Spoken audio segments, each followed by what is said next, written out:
Hey everyone, want to bring you along on an exterior painting project that we're getting started.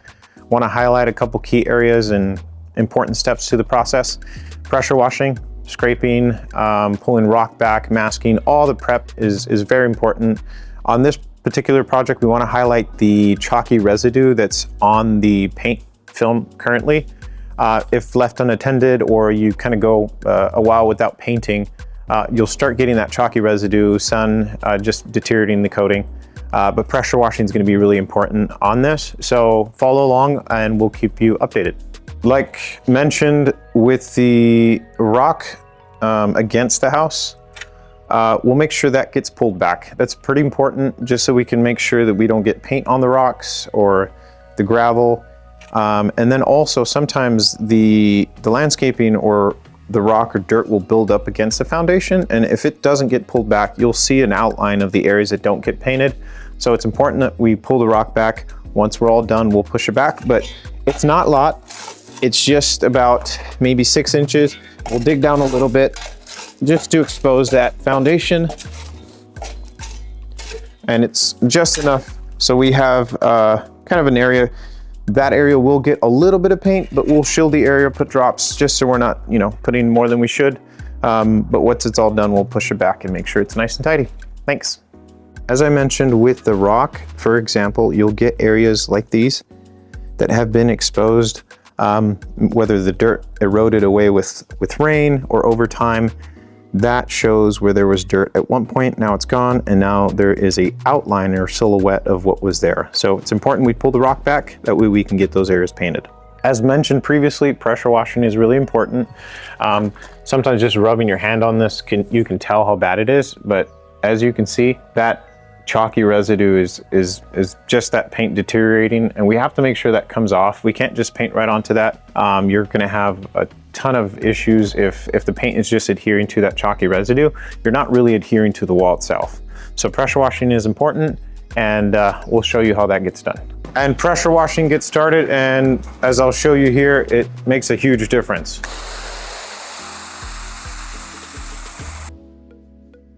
As you can see, did a little bit of pressure washing, just this little square, and so you can kind of see it here. It makes a huge difference. So now running your hand over this, the chalky residue is completely gone. So now we can actually adhere to the wall itself. So preparation again is very, very important. You always want to check that. If there's still chalky residue, then it's not quite ready. You can actually see the runoff down onto the water here. It's a little milky, and that's just that chalky residue coming off, but almost ready to paint. Touching on the scraping, again, that's also really important. So just as we take the chalky residue off, we have to want to get any of the loose paint that's on here. And that's part of the preparation. After this has been scraped off, all the loose areas, all the bare wood, any exposed areas, we'll get one coat of primer. And primer again is going to be substrate specific. You want to have a wood specific primer, drywall specific primer, stucco or even metal specific primer. As mentioned before, primer is important. After it gets scraped and it's not nice and sound, then we're gonna apply a primer. And again, it's all gonna be specific to that substrate, but getting a coat of primer before the paint goes on is important. Concerning windows will develop cracks, and the caulking that's currently there will sometimes fail. So adding a fresh bead of caulk is always nice and not a bad idea. So all these will get taken care of. And of course you'll get the cracks in the stucco, and that will get its patch specific product.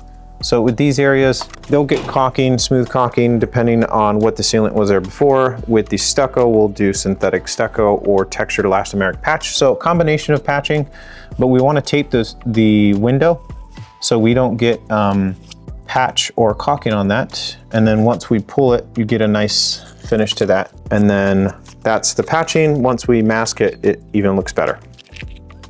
After pressure washing, patching, pulling the rock back, and general prep, masking is going to be pretty important. So we want to cover everything that's potentially going to get dirty, or there's a color change, or there's a stopping point, or that just doesn't need to get painted. Depending on the surface that we're taping, it's going to be substrate specific, or if it's stained wood windows, furniture, or delicate flooring, or any substrate, we'll make sure we use a tape that's suitable for that surface. So whether it's, you know, purple tape, yellow tape, or orange tape, usually that's a little stronger, but it's anything that's going to make sure we protect the surface and make sure it's nice and clean and it doesn't get overspray. We're getting ready to paint, so come along and we'll show you the next step. So we always want to do 2 coats of paint. That's per manufacturer recommendations. It could be different depending what product we're using. Ideally, when you apply 2 coats, you want to make sure the temperature is correct, the humidity is good. It's a beautiful day out today, so we're good. But when you apply 2 coats, some people can refer to the application and the process differently. And when you apply 1 coat, you're supposed to let it dry before you apply the 2nd coat. And some people will refer to it as a wet on wet coat or 1.5 coats, depending what they will put in their proposal. What you want to do is make sure it's being applied, it's drying properly, and then that 2nd coat is being applied only after it dries. When it comes to texture like Spanish lace, this has been rolled previously, so the texture has been filled in a little bit, which is nice. You get more paint on the wall, and we'll touch on back rolling in a little bit. But when we spray, again, you want to stay perpendicular to the wall with the pattern. And again, you're going to spray it that 1st coat, and then once it dries, then we'll come back and we'll spray 2nd coat. When you back roll, the reason you would want to back roll is if the texture is really rough and there's a lot of surface area that's kind of behind the texture, the only way to get to that, you could potentially spray at an angle. And what that would look like is we'd have to kind of spray up and then spray down and then spray sideways and then spray this side. And it's not ideal because in certain situations you can't get that angle to get that paint to go in, and paint's only going to go so far. So when the texture is really rough, there's surface area behind that texture, and really the only way to do that is to load up the wall with extra paint. So for example, as I sprayed that's your ideal, you know, maybe not exact, but ideal amount of paint that you're trying to apply for your 1st coat, let it dry and come back for your 2nd coat. But if you're gonna back roll, and it's just a small area, so it's probably not ideal to do it in the middle of the wall, but my guys will keep going. But you'll load up the paint a little more. So as you see, I'm going a little slower. So you're almost getting the paint to where it starts running. After that, my guys have set up a bucket with paint, but the main lead guy that's spraying would be followed by the person rolling. And once you have that extra paint in, you can really see how much I can fill in the texture, even with the paint that I already had on there. But you're trying to load up that texture, so then you physically get the roller and smash the paint in. That way you're getting behind that texture, you're getting that surface area behind those little nooks and crannies, and then the voids, the holes. It really helps with that. It's gonna give a more even finish also. This house has already been back rolled previously. Typically we only, or it's recommended that you spray, but back rolling is gonna be better, and this is what it's referred to. So you would spray, load it up with extra paint, and then you come back and roll it behind while it's wet. So that's just a quick rundown of back rolling. You could do it the 1st coat. We normally do it the 1st coat and then spray 2nd. That we just keep a faster wet edge on the 2nd coat. Usually that will play into account or kind of mean more in summer because it gets pretty hot. But then again, you roll this in, you're really pushing that paint into the texture, and that's what makes a big difference. Whereas spraying, even when I sprayed that section here, there's really no way to completely saturate that surface and keep a decent coverage. But that's just a quick example. It's not the greatest. The guys are gonna keep going and make it look pretty, but we'll give you a shot once it's done. So with the back roll, we just showed a quick example. It's still drying, and again, my guys will keep going, but I just wanted to touch on the reason back rolling is gonna cost a little more.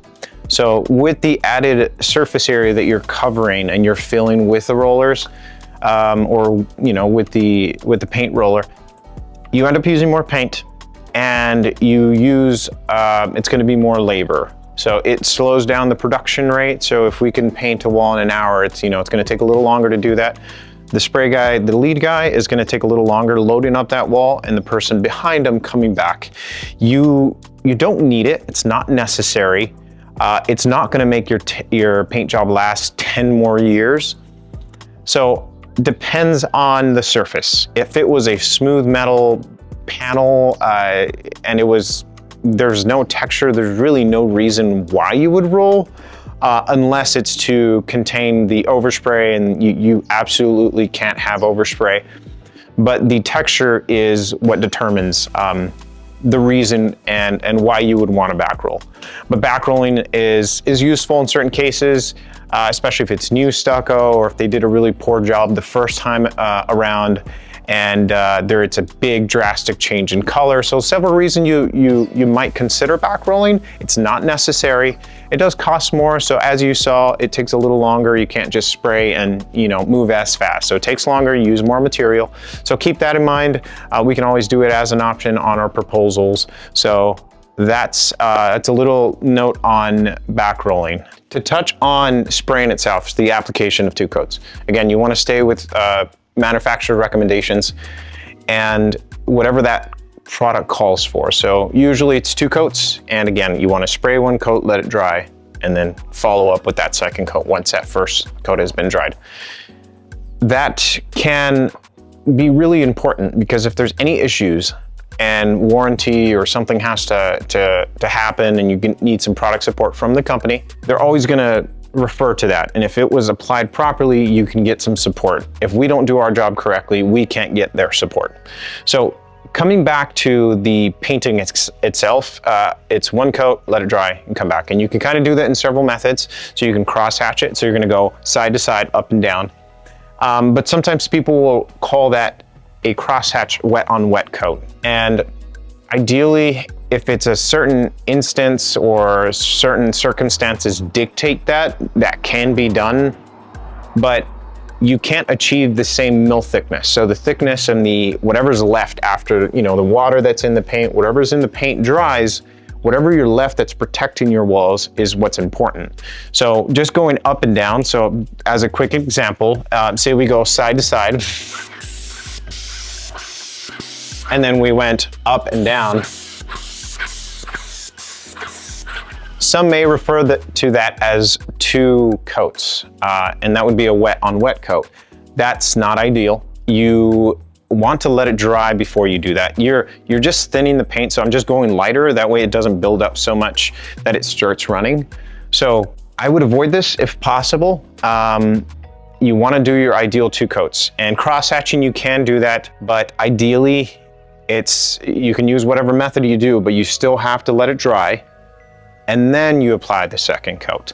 So wet on wet coat, 1.5 coats, 2 passes. That is not 2 coats. Make sure that 2 coats are being applied properly, that we actually get that protection that's left. Because as you see, as the paint dries, whatever the water's in there, and if it's a solvent base, the solvents that are in there, that will evaporate, and whatever's left on your wall is what counts. So that's what protects the stucco, the wood, whatever is on there. So just a quick note on that. If you have any questions, give us a call. And that's a wrap. We're all done. House looks great, customers happy. If you have any questions or you want us to come out and give you a quote, feel free to reach out to us. Our phone number is 520-342-4829. Thank you so very much. I appreciate you joining us. Take care.